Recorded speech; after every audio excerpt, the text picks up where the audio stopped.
وَتَرَى الْمَلَائِكَةَ حَافِينَ مِنْ حَوْلِ الْعَرْشِ يُسَبِّحُونَ بِحَمْدِ رَبِّهِمْ.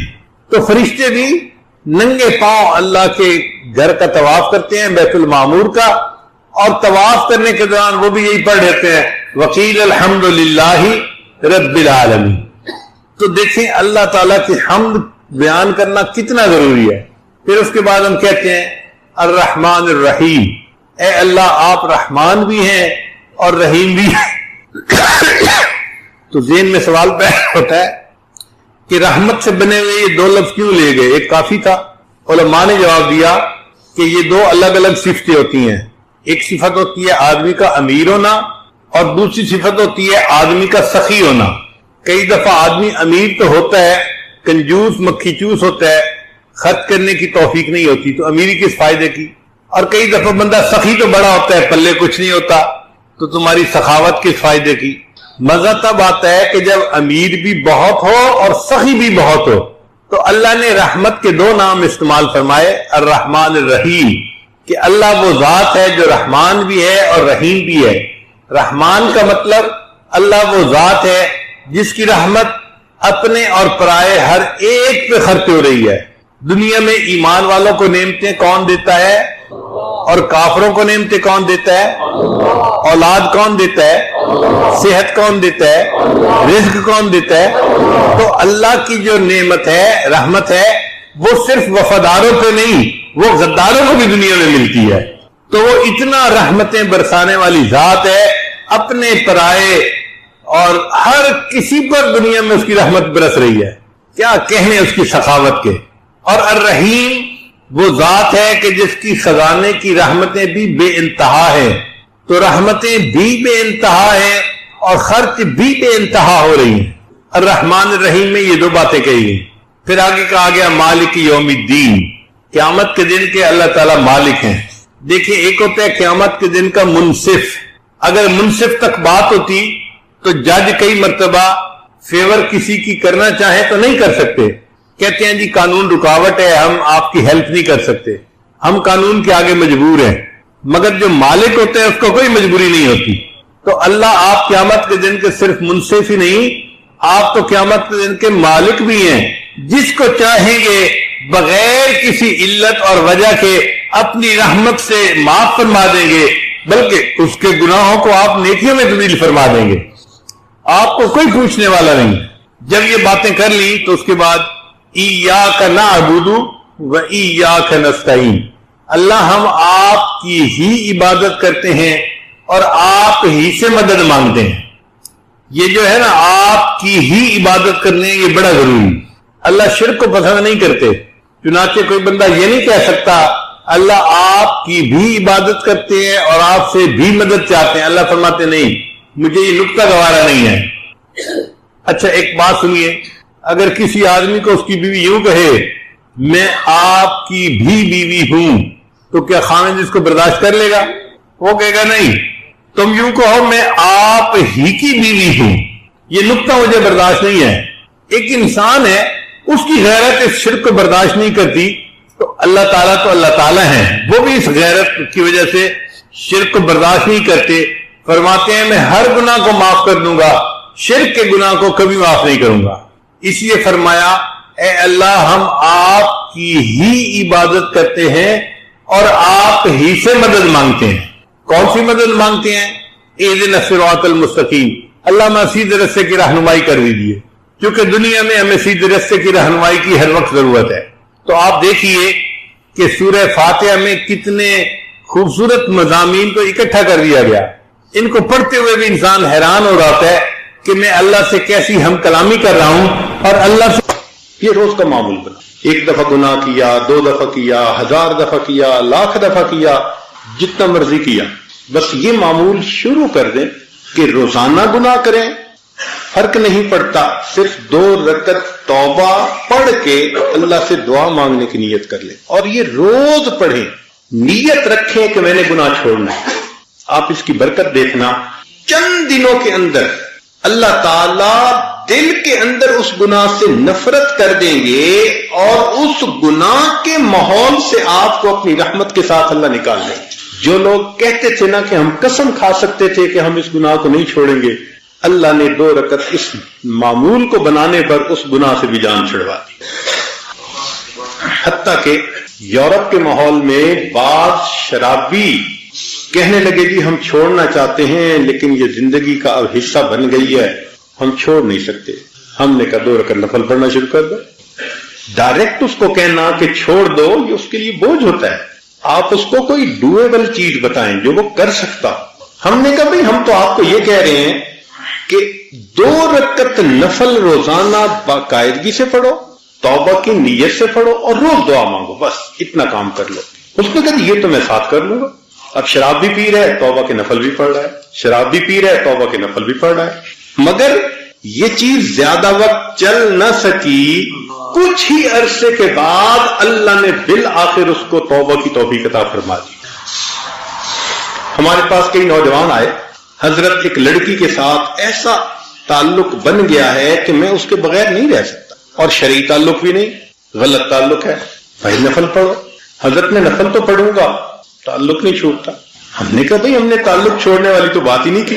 ہم نے تو سننے کے بعد کہ آپ اس تعلق میں گرفتار ہیں, آپ ایک دوائی دی ہے, بس آپ اس کو استعمال کریں, پھر اس کی جو تاثیر ہوگی وہ آنکھوں سے دیکھنا.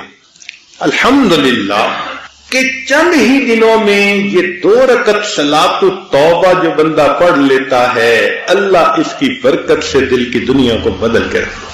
تو جو نوجوان یہ سوچے کہ میں گناہ کرتا ہوں چھوڑ نہیں سکتا, تو بھائی وہ یہ سوچے کہ میں نہیں چھوڑ سکتا, میرا پروردگار تو مجھ سے چھڑوا سکتا ہے نا. تو اگر اللہ تعالی ہم سے چھڑوا سکتے ہیں تو ہم 2 رکعت نفل تو شروع کر دینا, پھر اس 2 رکعت کی برکت دیکھنا. مانگے اللہ سے.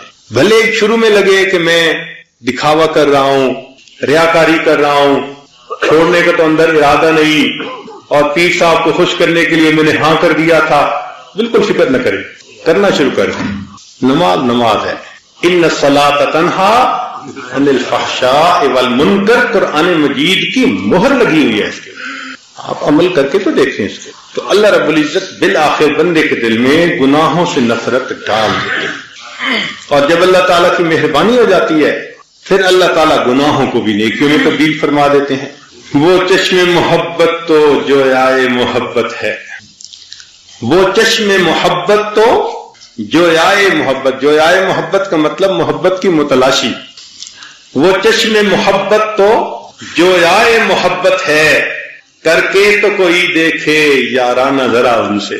سننے سے بھی فائدہ ہوتا ہے اور ساتھ ساتھ انسان اس کو دیکھے تو ڈبل فائدہ ہو جاتا ہے. اور اگر کاغذ پینسل ساتھ ہو اور کوئی نقطہ اچھا سمجھ میں آئے یا اچھا لگے تو اس کو نوٹ بھی کر لیا کریں. فقط کان سے سنتے رہنا تھوڑا فائدہ ہے, سننا اور دیکھنا اس سے زیادہ فائدہ ہے. پھر دیکھنا اور سننا اور اس کے بعد اس کو قلم بند کرنا, اس میں فائدہ تام ہو جاتا ہے. امید ہے کہ کل سے آپ حضرات اس طرح سے درس سنیں گے. انسان جب کوئی بات کرتا ہے تو گفتگو میں عام طور پہ کوئی ربط ہوتا ہے, تسلسل ہوتا ہے. پاگل آدمی ہوتا ہے جو بے ربط باتیں کرتا پھرے. جو عقل مند انسان ہے اس کی باتوں میں ہمیشہ ایک اس لیے کہتے ہیں کہ فعل الحکیم لا یخلو عن الحکمہ, دانا کا کام دانائی سے خالی نہیں ہوتا. تو دانا کی جو باتیں ہوتی ہیں وہ بھی بڑی دانائی والی ہوتی ہیں. اس لیے علماء نے لکھا ہے کہ کلام الملوک ملوک الکلام, جو بادشاہوں کا کلام ہوتا ہے وہ کلاموں کا بادشاہ ہوا کرتا ہے. تو اللہ تعالیٰ تو کائنات کے شہنشاہ ہیں, ان کا کلام تو پھر ساری دنیا کے کلاموں کا شہنشاہ ہے. اس لیے قرآن مجید کے معارف کو سمجھنا, اسرار اور رموز کو سمجھنا, یہ میرے اور آپ جیسے ہر بندے کے بس کی بات نہیں ہے. ہم تو طالب علم ہیں, جہاں تک بات سمجھ میں آئی اللہ کا شکر ادا کیا, ورنہ سچ تو یہ ہے کہ ہمیں معارف سمجھ میں نہیں آ سکتے. قرآن مجید کی آیت ہے, اللہ فرماتے ہیں لا یمسہ الا المطہرون, کہ قرآن مجید کی جو آیات ہیں ان کو نہیں کوئی مس کر سکتا سوائے اس بندے کے جو پاک ہو. یعنی جو پاک بندہ ہو وہ قرآن مجید کے معارف کو سمجھ سکتا ہے. جس کا دل ناپاک ہو, سوچ ناپاک ہو اور کام ناپاک ہو, وہ قرآن مجید کے معارف کو نہیں سمجھ سکتا. آپ اس کو یوں سمجھیں کہ قرآن مجید کی آیات اتنی باحیا ہیں کہ جب کوئی بد نظر انسان ان کی طرف دیکھتا ہے تو وہ اپنے چہرے کو چھپا لیتی ہیں, وہ پردہ کر لیتی ہیں, بندے کو دیکھنے نہیں دیتی اپنا چہرہ. لہذا جس کی نظر کنٹرول میں نہ ہو، زبان کنٹرول میں نہ ہو، دل دماغ کنٹرول میں نہ ہو، وہ قرآن مجید کی حقائق کو پہنچ ہی نہیں سکتا۔ جب تک دل نازیبا حرکتوں سے باز نہ آئے، انسان کے اندر قرآن مجید کو سمجھنے کی استعداد پیدا ہی نہیں ہوتی۔ الفاظ پڑھتا رہتا ہے، ان کے معنی سمجھ سکتا ہے، لیکن ان کے معنی کو نہیں سمجھ سکے گا۔ چنانچہ قرآن مجید کی آیات میں بھی ترتیب ہے، تناسب ہے، اور صورتوں کے آپس کے درمیان میں بھی تناسب ہے۔ 9ویں صدی ہجری میں ایک بزرگ گزرے، امام برہان الدین البقائی رحمۃ اللہ علیہ۔ انہوں نے کتاب لکھی نظم الدرر فی تناسب الآیات والسور، کہ قرآن مجید کی آیات اور صورتوں کے درمیان جو مناسبت ہے، جو ربط ہے، اس کے بارے میں انہوں نے کتاب لکھی۔ یہ 6 جلدوں کی موٹی موٹی کتابیں ہیں۔ اگر آپ ایک کتاب کو ایک ہاتھ میں اٹھانا چاہیں تو شاید مشکل پیش آئے۔ اتنا کچھ انہوں نے قرآن مجید کی آیات کے آپس کے ربط اور تناسب کے بارے میں لکھا کہ قرآن مجید ایسی عجیب کتاب ہے اور اتنا اس کے اندر علم و عرفان ہے کہ بندہ حیران رہ جاتا ہے، اور بے اختیار اس کی زبان سے نکلتا ہے کہ یا اللہ، یہ واقعی آپ ہی کا کلام ہے، یہ کسی مخلوق کا کلام ہو ہی نہیں سکتا۔ چنانچہ قرآن مجید کی کچھ صورتیں ایسی ہیں جو ایک دوسرے کا عکس ہیں۔ عکس کہتے ہیں میرر امیج، یعنی ہم جب شیشہ دیکھتے ہیں تو ہمیں شیشے میں اپنا چہرہ سامنے سے دکھائی دیتا ہے، تو اسی طرح کچھ آیات ایک دوسرے کا بالکل میرر امیج ہے۔ ان میں سے ایک سورت ہے 51 نمبر الزاریات، اور 52 نمبر ہے الطور۔ تو 51 اور 52 یہ 2 صورتیں آپس میں ایک دوسرے کے میرر امیج ہیں۔ پھر 53 اور 54 نمبر صورت جو ہے وہ ہے النجم اور القمر، اور نجم اور القمر یہ بھی ایک دوسرے کا میرر امیج ہے۔ اور پھر 2 صورتیں ہیں 55 اور 56۔ 55 صورت ہے سورہ الرحمن اور 56 صورت ہے الواقعہ۔ ہم نے پچھلے سال سورہ الواقعہ کی تفسیر کی تھی، اور اس سال ہم سورہ الرحمن کی تفسیر کر رہے ہیں، تو ان 2 صورتوں کے مضامین کو سمجھنا ہمارے لیے نسبتاً آسان ہوگا۔ یہ دونوں صورتیں ایک دوسرے کا میرر امیج ہیں۔ میرر امیج سے کیا مراد ہے، ذرا اس کو اچھی طرح سمجھ لیجئے کہ سورہ الرحمن میں 5 مضامین بیان کیے گئے ہیں، اور سورہ واقعہ میں بھی وہی 5 مضامین بیان کیے گئے ہیں، مگر ترتیب الٹی ہے، ترتیب معکوس ہے۔ کیا مطلب کہ 1 2 3 4 5، اور اگلی صورت میں ترتیب ہے 5 4 3 2 اور 1، ایک دوسرے کا میرر امیج ہو گئی ہے۔ اب غور کیجئے، سورہ الرحمن میں سب سے پہلا مضمون قرآن مجید کے بارے میں ہے، الرحمن علم القرآن، تو یہ پہلا مضمون ہوا۔ پھر دوسرا مضمون جو ہے وہ تخلیق الہی کے بارے میں ہے۔ اللہ تعالیٰ فرماتے ہیں الشمس والقمر بحسبان، تو یہ اللہ تعالیٰ کی تخلیق کا کارنامہ ہے کہ اللہ نے سورج کو اور چاند کو پیدا کیا جو ایک رفتار کے ساتھ چلتے ہیں۔ پھر تیسرا مضمون دوزخیوں کے بیان کے بارے میں ہے، یعرف المجرمون بسیماہم فیؤخذ بالنواصی والاقدام۔ پھر چوتھا مضمون جنت کے بارے میں ہے، ومن دونہما جنتان، اور 5واں مضمون جنتیوں کے بارے میں ہے، متکئین علی رفرف خضر وعبقری حسان۔ تو یہ 5 مضامین ہو گئے سورہ الرحمن میں، عظمت قرآن، تخلیق الہی، دوزخیوں کا بیان، پھر جنت کا بیان، پھر جنتیوں کا بیان۔ اب سورہ واقعہ کی طرف آئیں تو سورہ واقعہ میں سب سے پہلے جنتیوں کا بیان، یعنی جو یہاں 5 نمبر تھا نا وہ وہاں 1 نمبر بن گیا۔ پھر جنتیوں کے بیان کے بعد پھر سورہ واقعہ میں جو سب سے پہلا مضمون ہے وہ جنتیوں کے بارے میں ہے، یعنی 5 نمبر یہاں تھا وہاں 1 نمبر ہو گیا۔ پھر اس کے بعد تخلیق الہی کا مضمون ہے، افرأیتم الماء الذی تشربون۔ پھر اس کے بعد دوزخیوں کا بیان ہے، واصحاب الشمال ما اصحاب الشمال۔ پھر جنت کا بیان ہے، فی سدر مخضود وطلح منضود۔ پھر آخر میں عظمت قرآن کا بیان ہے، انہ لقرآن کریم فی کتاب مکنون۔ یہاں سب سے پہلے قرآن مجید کا بیان تھا، وہاں سورت کے آخر کے قرآن مجید کا بیان ہے۔ یہاں ترتیب تھی 1 2 3 4 5، اور ادھر ترتیب ہوئی 5 4 3 2 اور 1۔ تو دونوں صورتیں مضامین کے اعتبار سے ایک دوسرے کا مرر امیج بن گئی۔ پھر جو قرآن مجید کی آیات ہیں ان کے آپس کے اندر بھی بہت تناسب ہے اور ربط ہے۔ اگر کبھی اسرار کھلے تو ہم حیران ہو جائیں کہ یا اللہ، یہ آپ کا کیسا عجیب کلام ہے کہ جس کے اندر اتنی گہرائی ہے، لیکن جس طرح نابالغ بچہ بلوغ کی لذتوں سے واقف نہیں ہوتا، اسی طرح ہم روحانی طور پہ نابالغ ہیں، ہم قرآن مجید کے علوم و معارف کے لفظوں سے ناواقف ہیں، ہمارے لیے آدھا پارہ پڑھنا سننا مشکل ہوتا ہے، اور جن کے دل لذت لیتے ہیں تو وہ تو ماشاءاللہ پوری رات قرآن مجید پڑھا کرتے تھے۔ سیدنا عثمان غنی اللہ عنہ فرمایا کرتے تھے، لو طہرت قلوبکم ما شبعتم من کلام ربکم، اگر تمہارے دل پاکیزہ ہوتے تو تمہارے دل قرآن پڑھنے سے کبھی بھی نہ بھرتے، تمہارا دل چاہتا میں پڑھتا رہوں۔ اس کی مثال ایسے ہے کہ جیسے چھوٹے بچے چوئنگم چباتے ہیں، اب 2 منٹ کی بات نہیں ہوتی، گھنٹوں چباتے رہتے ہیں اور ان کا دل ہی نہیں بھرتا۔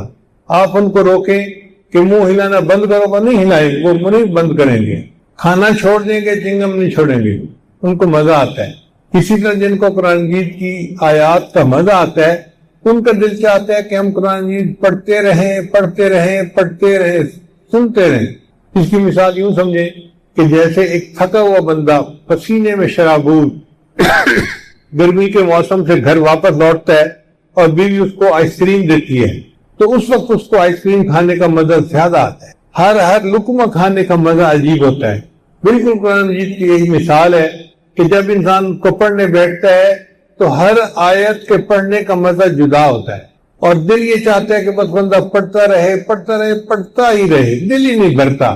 بدن تھک جاتا ہے، دل نہیں تھکتا، دل چاہتا ہے کہ کاش اور پڑھتے۔ چنانچہ حدیث پاک میں آتا ہے کہ سیدہ فاطمہ الزہرا رضی اللہ تعالی عنہا، انہوں نے ایک رات قرآن مجید 2 رکعت کی نیت باندھی اور خوب تلاوت کی، حتیٰ کہ تلاوت کرتے کرتے جب سلام پھیرا تو دیکھا کہ فجر کا وقت قریب ہے، تو دعا کے لیے ہاتھ اٹھائے اور رونے بیٹھ گئی کہ یا اللہ، میں نے جو 2 رکعت کی نیت باندھی تھی، میری 2 رکعت میں تیری ساری رات ہی ختم ہو گئی۔ ان کو راتوں کے چھوٹا ہونے کا شبہ ہوتا تھا کہ رات اتنی چھوٹی ہے، 2 رکعت میں رات ختم ہو جاتی ہے، اتنا ان کو قرآن مجید پڑھنے میں مزہ آتا تھا۔ چنانچہ یہ تو بات تھی سورتوں کے درمیان ربط کی اور تناسب کی۔ اب آیات کے اوپر آ جائیے۔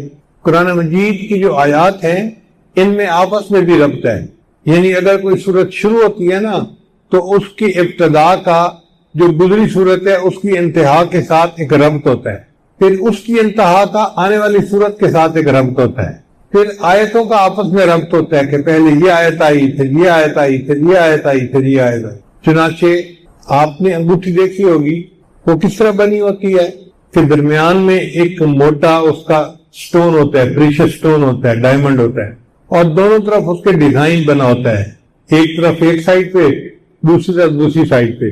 وہ جو ڈیزائن ہے نا دونوں سائڈ کے، وہ ایک دوسرے کے برعکس ہوتے ہیں، معکوس ہوتے ہیں۔ جو خوبصورت انگوٹھیاں ہیں وہ عام طور پر ایسے ہی بنی ہوتی ہیں۔ ایک گلے کا ہار ہوتا ہے، اس کو نیکلس کہتی ہیں عورتیں، وہ نیکلس بھی اسی طرح بنتا ہے۔ فرض کرو پرل کا ایک نیکلس بنا ہوا ہے، پرل کہتے ہیں موتی کو، تو چھوٹے موتی سے بننا شروع ہوگا اور پھر وہ موتی آہستہ آہستہ بڑے ہوتے جائیں گے حتیٰ کہ ایک جگہ آ کر درمیان میں ایک بڑا موتی لگے گا، یا ٹکا جس کو ہم کہتے ہیں درمیان میں سینٹرل پیس جو ہوتا ہے وہ لگتا ہے، اور پھر وہ اسی طرح موٹے پتلے ہوتے ہیں، دوسری سائڈ پہ چلے جاتے ہیں۔ تو اس کو رنگ نیکلس تھیوری کہتے ہیں، RN تھیوری۔ یہ قرآن مجید کی آیات کے تناسب میں ایک نئی چیز ہے جس پر تھوڑا کام ہوا ہے، کاش کے زیادہ کام ہوتا تو اور مزہ آتا ہے۔ آج ہم نے اس میں کوشش کی کہ پورے قرآن کی صورتوں کو رنگ تھیوری کے مطابق جو ہے وہ تفصیل اس کی بتائیں، تو وہ اس نتیجے پر پہنچے کہ پورے قرآن مجید کے 19 مضامین بنتے ہیں۔ کتنے مضامین بنتے ہیں؟ 19۔ ان میں سے ایک مضمون جو سورہ یاسین ہے، جس کو نبی علیہ السلام نے فرمایا کہ سورہ یاسین قرآن مجید کا دل ہے، وہ اصل ٹکا ہے۔ پھر اس کے بعد رہ گئے 18، تو 9 مضمون اس سے پہلے ہیں اور 9 مضمون اس کی بعد کی صورتوں میں ہیں، گروپ ہیں۔ جس طرح 9 گروپ پہلے ہیں اسی طرح 9 گروپ بعد ہیں، مگر وہی ترتیب معکوس ہے ایک دوسرے کے ساتھ، اور درمیان میں سورہ یاسین ہے۔ اب پتہ چلا کہ سورہ یاسین کی اہمیت کیوں ہے کہ ہر روز اس کی تلاوت کرتے ہیں۔ نبی صاحب نے فرمایا جس نے سورہ یاسین دن کے شروع میں پڑھ لی، اللہ تعالیٰ اس کے پورے دن کے کاموں میں اس کی مدد فرماتا ہے۔ اس لیے مرنے والے بندے کے پاس سورہ یاسین پڑھتے ہیں، کیوں کہ سورہ یاسین پورے قرآن مجید کا لب لباب بنتا ہے۔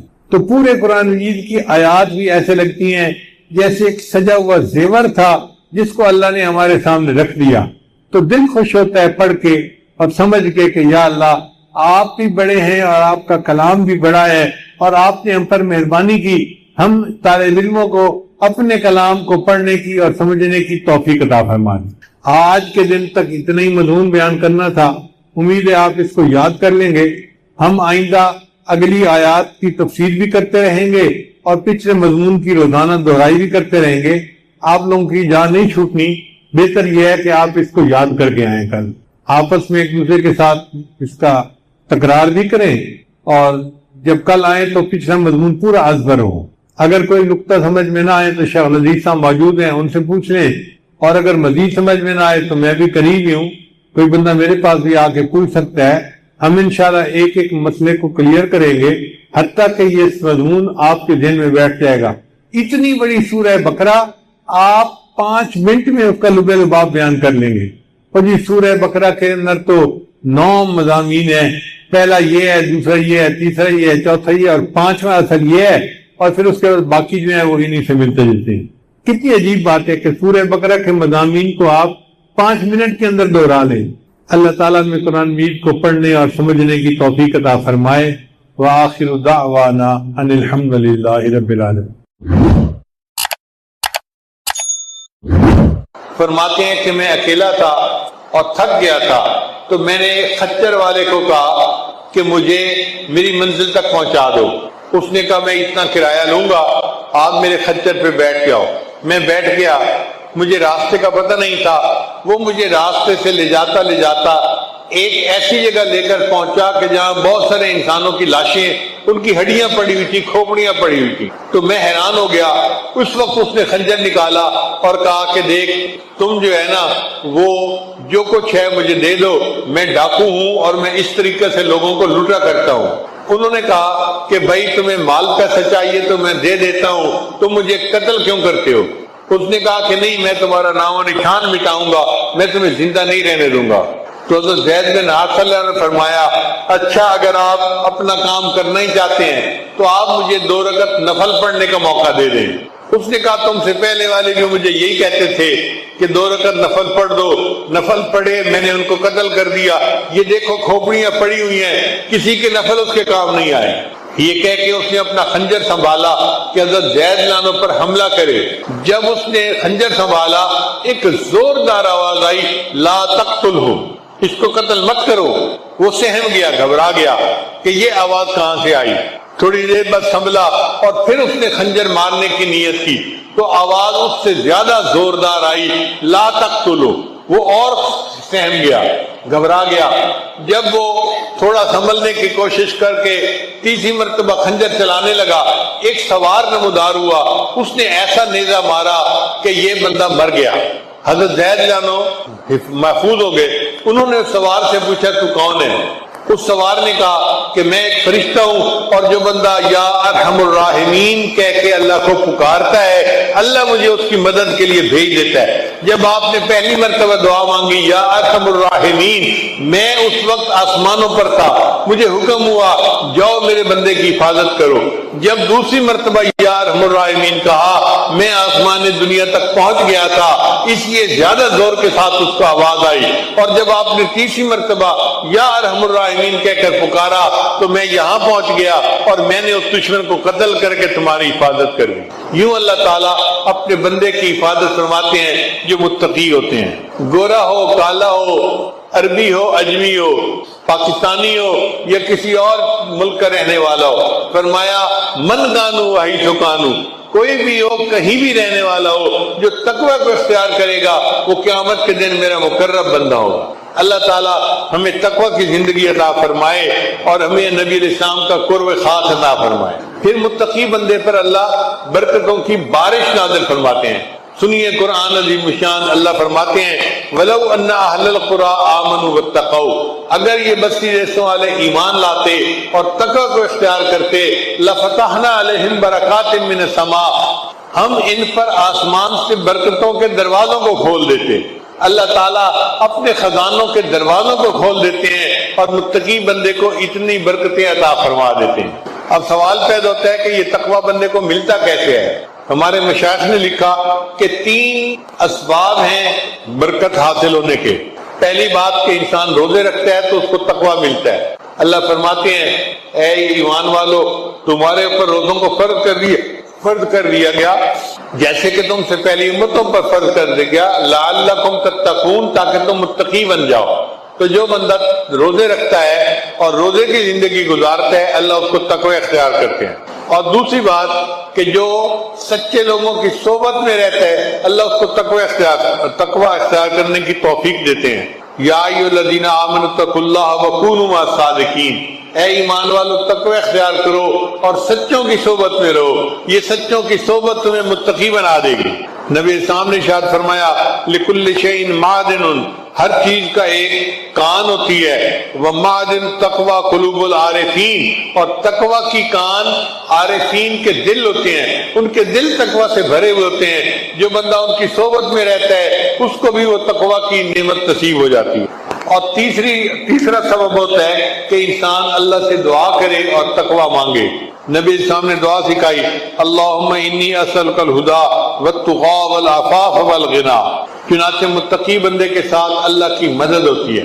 اللہ کے کرم کا کیا کہنا، آپ اندازہ لگائیے فرعون جو خدائی کا دعویٰ کرتا تھا، جو ظالم بادشاہ تھا، اس نے بنی اسرائیل کے ہزاروں بچوں کو قتل کروایا. ایسا قاتل اور ظالم بادشاہ ایک مرتبہ پھنس گیا، قحط آ گیا، دریا نیل کا پانی خشک ہو گیا اور اب کوئی صورت نظر نہیں آتی تھی. چنانچہ لوگوں کے نمائندے بادشاہ کے پاس آئے اور کہنے لگے جی آپ تو خدائی کے دعوے کرتے ہیں اور ہم پانی کو ترس رہے ہیں اور پانی نہیں ہے، آپ کوئی انتظام کریں کہ ہمیں پانی مل جائے. فرعون نے ان سے وعدہ کر لیا کہ 1 ہفتے بعد پانی آ جائے گا اور یہ قحط ختم ہو جائے گا. اب دن گزرتے گئے کہتے ہیں کہ جب 2 دن باقی رہ گئے تو فرعون کو فکر ہوئی کہ پانی نہ آیا تو میری تو خدائی کا جھوٹا دعویٰ اس کی کلی کھل جائے گی اور میں لوگوں کے سامنے جھوٹا پڑ جاؤں گا. اب کروں تو کیا کروں؟ فرعون اپنے گھر سے نکلا، سر پہ تاج نہیں تھا، پاؤں میں جوتے نہیں تھے، اسی طرح اکیلا رات کی تاریکی میں دریا نیل کے پاس آ گیا کیونکہ گھر قریب تھا. دریا نیل کے اندر کھڑے ہو کے، وہ خشک تھا، پانی نہیں تھا. اس نے دعا مانگی اے اللہ میں لوگوں کے سامنے تو خدائی کا دعویٰ کرتا ہوں مگر دل میں جانتا ہوں کہ خدا تو اصل تو ہے، تو کائنات کو بنانے والا اور کائنات کو چلانے والا ہے. اے اللہ میں تجھ سے فریاد کرتا ہوں میری عزت رکھ لے اور ہمارے اس قحط کو دور فرما دے. کہتے ہیں کہ اس نے جب اللہ سے یہ دعا مانگی تو شور ہوا، اس نے جو ہے نا بھاگ کے جان بچائی کیونکہ دریا نیل میں پانی کا سیلاب آ چکا تھا. اب اندازہ لگائیے کہ فرعون جیسے ظالم کی دعا اللہ اگر کبھی مبارکہ میں آتا ہے جو بندہ آیت الکرسی رات کو پڑھ لیتا ہے اللہ تعالیٰ اس کی حفاظت فرماتے ہیں، اس کے گھر والوں کو بھی حفاظت فرماتے ہیں اور اس کے پڑوسیوں کی بھی حفاظت فرماتے ہیں. سبحان اللہ، کیا خوبصورت عمل ہے کہ بندے کی بھی حفاظت ہوتی ہے، اہل و عیال کی بھی، اور قریب کے گھر والوں کی بھی حفاظت ہو جاتی ہے. اس عمل کو بہت اہتمام سے کرنے کی ضرورت ہے. جو اکثر عامل لوگ بتاتے ہیں یا جس کی وجہ سے عامل لوگ الٹا لوٹتے ہیں لوگوں کو اور ان کے عقیدے خراب کرتے ہیں، ہمارے حضرت رحمت اللہ علیہ وہ اعمال بتاتے تھے، ان کا بھی بتانا ضروری ہے تاکہ ماں کو پتہ ہو کہ ان اعمال کے کرنے سے کیا کیا فائدہ ہوتا ہے. ہم جہاں جسمانی دوائیوں سے فائدہ اٹھائیں گے وہاں قرآن کے ان اعمال سے بھی فائدہ اٹھائیں. ہمارے حضرت رحمت اللہ علیہ فرماتے تھے کہ جب کبھی رات کو نکلنا ہو ویرانے میں، جنگل میں، اور یہاں تو جنگل میں جانے کا بہت زیادہ رواج ہے، تو فرمایا کرتے تھے کہ شام سے پہلے اگر پڑھ لیا جائے چند مرتبہ سلام علی نوح فی العالمین، سلام علی نوح فی العالمین، تو اللہ تعالیٰ سنیک بائٹ سے یا اسکارپین کی بائٹ وغیرہ سے بندے کی حفاظت فرماتے ہیں. پھر ایک عمل ہے کہ دشمن کا خوف. فرض کرو بچے کو کسی بندے سے ڈر لگتا ہے، یا آپ سفر میں جا رہی ہیں اور آپ نے ایئرپورٹ سے جانا ہے تو کئی مرتبہ پولیس کا ڈر اور امیگریشن کا ڈر، کسٹم کا ڈر، یہ یا کسی حاکم کا ڈر، تو کسی بھی بندے کا ڈر اگر ہو تو ہمارے حضرت رحمۃ اللہ فرماتے تھے کہ قرآن مجید کی آیت ہے سورہ یاسین میں وَجَعَلْنَا مِن بَيْنِ أَيْدِيهِمْ سَدًّا وَمِنْ خَلْفِهِمْ سَدًّا فَأَغْشَيْنَاهُمْ فَهُمْ لَا يُبْصِرُونَ. اس کو اگر پڑھ کے آیت کو اس بندے کی طرف پھونک دیا جائے، اللہ واقعی اس بندے کی آنکھوں پہ پردے ڈال دیتا ہے اور وہ بندے کو تکلیف نہیں پہنچاتا۔ ہم نے اپنی زندگی میں ہزاروں مرتبہ اس آیت کو پڑھ کے آنکھوں سے اس کا فائدہ دیکھا ہے۔ ایک ہے بچے کو نظر لگ جاتی ہے، اس کو نظر بد کہتے ہیں، یہ لوگوں کو بھی لگ سکتی ہے، اور ہمارا تجربہ یہ ہے کہ سب سے زیادہ نظر بچے کو ماں باپ کی لگتی ہے، کیونکہ وہ خود اس کو پیار محبت سے دیکھتے ہیں تو نظر تو اثر کرتی ہے، العین حق۔ تو اب اس کے لیے کسی کے پاس جانے کی ضرورت نہیں۔ قرآن مجید کی ایک آیت ہے، ان اللہ سیبطلہ ان اللہ لا یصلح عمل المفسدین۔ اس آیت کو 3 مرتبہ پڑھ کے ماں خود بچے کو دم کر دے، روزانہ نظر کا اتارا ہو جائے گا اور بچہ دیکھیں بڑا کام ڈاؤن ہو جائے گا۔ اکثر بیبیز ویسے ہی پیارے لگتے ہیں اور اگر خوبصورت ہوں تو پھر تو اور ہی کچھ بات ہوتی ہے۔ تو بچے کو رات سوتے ہوئے یا صبح اٹھ کر اگر یہ آیت پڑھ کے 2 دفعہ 3 دفعہ دم کر دیا جائے تو بچے کے اوپر سے بری نظر کا اثر ختم ہو جاتا ہے۔ ایک ہے کہ پڑھنے والے بچے اسکول میں اچھا پرفارم کریں، اچھے نمبر لیں، گریڈ اچھے لیں، ان کو جو چیزیں یاد کریں وہ یاد ہو جائیں۔ اس کے لیے قرآن مجید میں الم نشرح لک صدرک ایک سورت ہے، وہ بچے کو یاد کروا دیں اگر بچہ اس عمر کا ہے، اور وہ بچہ پڑھنے سے پہلے، اسٹڈی کرنے سے پہلے، چاہے کلاس میں ہو، چاہے ٹیوشن میں ہو، چاہے ہوم ورک کر رہا ہو، الم نشرح لک صدرک سورت کو پڑھ کے اپنے سینے پہ ایک دفعہ پھونک دے۔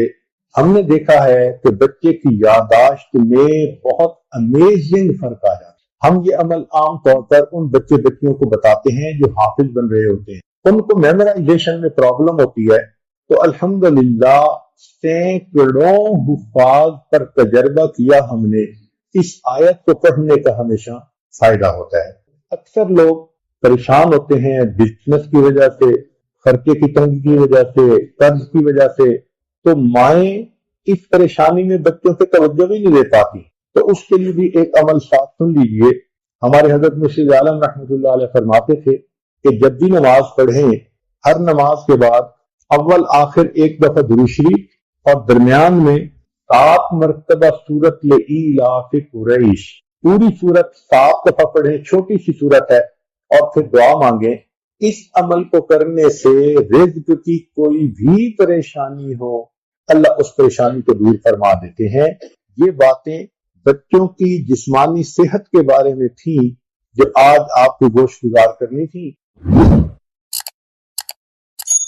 اللہ تعالیٰ جب بھی بندے کو کوئی انعام دیتے ہیں تو اس سے پہلے اس کو آزماتے ہیں۔ انعام ملتا ہے کام کی وجہ سے۔ حضرت ابراہیم علیہ السلام نے اللہ کا گھر بنایا تو اللہ تعالیٰ ان سے خوش ہوئے، اے میرے پیارے ابراہیم، تم اپنے امتحان میں کامیاب ہو گئے، اب مانگو کیا مانگتے ہو۔ دستور یہی ہے کہ مزدور جب مزدوری کر لیتا ہے اس سے کہا جاتا ہے کہ بھئی اب کیا چاہتے ہو۔ تو ابراہیم علیہ السلام بھی اللہ کے دل سے، انہوں نے عجیب دعا مانگی، یا اللہ میں آپ سے دنیا کا مال و منال نہیں مانگتا، میں دنیا کا فضل و کمال نہیں مانگتا، میں آپ سے ایسی نعمت مانگتا ہوں جو آپ کے خزانے میں بھی ایک ہی ہے، میں آپ سے آمنہ کا لال مانگتا۔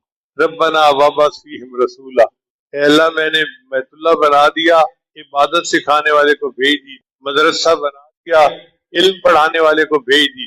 اللہ نے دعا قبول کر لی، چنانچہ نبی علیہ السلام نے فرمایا میں ابراہیم علیہ السلام کی دعا کا قبولیت بن کے دنیا میں آیا ہوں۔ اب نبی علیہ السلام کی ولادت مبارکہ سے پہلے 3 شخصیتوں پر آزمائشیں آئیں۔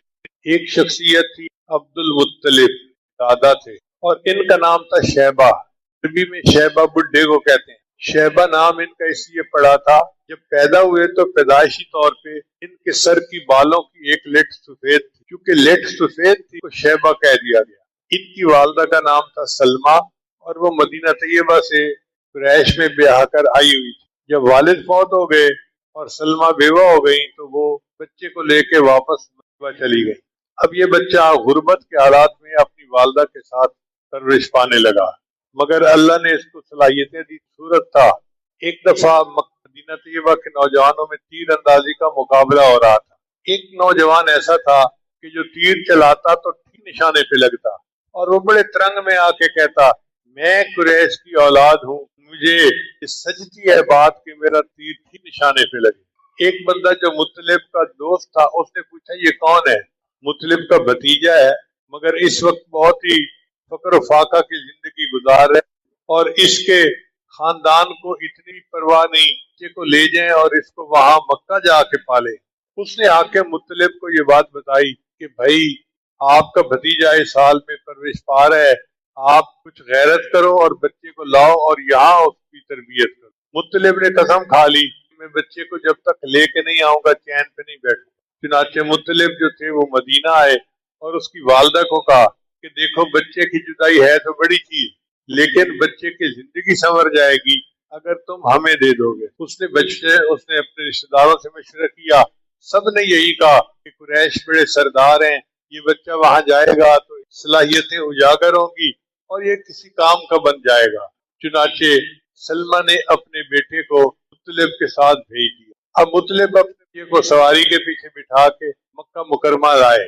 کسی بندے نے دیکھا کہ مطلب پیچھے ایک لڑکے کو بٹھا کے لائے ہیں۔ اس زمانے میں چھوٹے بچے غلام کے طور پر لیے جاتے تھے، ان سے کام کروائے جاتے، تو اس نے اپنے طور پہ کہہ دیا کہ جی مطلب غلام لایا ہے، لہذا اس کا نام پڑ گیا عبد المطلب، حالانکہ وہ مطلب کے غلام تو نہیں تھے، وہ تو شیبہ تھے۔ بہرحال عبد المطلب مکہ مکرمہ رہنا شروع کر دیا۔ وہاں کی فضائی اور تھی، قریش بڑے قبیلے والے لوگ تھے، بڑے بڑے لوگوں کے معاملات آتے تھے قبائل کے معاملات آتے تھے اور ان کو سمیٹنے پڑتے تھے۔ عبد المطلب کی رائے ہمیشہ بہت اچھی ہوتی تھی، تو خاندان والوں نے مشورہ کیا کہ ہماری آنے والی اولاد میں یہ لڑکا سب سے زیادہ اچھے آئی کیو لیول کا بچہ۔ چنانچہ انہوں نے عبد المطلب کو اہمیت دے دی اور آپس میں فیصلہ کیا کیوں نہ ہم اس کو اپنے خاندان کا بڑا بنا دیں۔ یوں عبد المطلب جو تھے وہ اپنے خاندان کے بڑے بن گئے۔ اب جب بندہ بڑا بنتا ہے تو اس کو ذمہ داری کا احساس ہوتا ہے۔ عبد المطلب کو یہ احساس تھا کہ مکہ مکرمہ میں پانی نہیں ہے اور پانی نہیں ہوگا تو زندگی کیسے گزرے گی، لہذا انہوں نے سوچا کہ میں پانی کو تلاش کروں۔ سنا تھا کہ یہاں پر زمزم کا کنواں ہوتا تھا جو بند ہو چکا تھا وقت کے ساتھ، اب اس کا نشان نہیں ملتا تھا۔ عبد المطلب نے ایک کدال بنوایا، چٹانوں کو توڑنے لگ گیا۔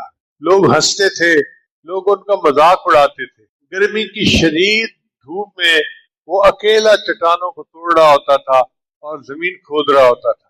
عبد المطلب نے سب کی باتیں برداشت کی اور اپنی تلاش میں لگا رہا۔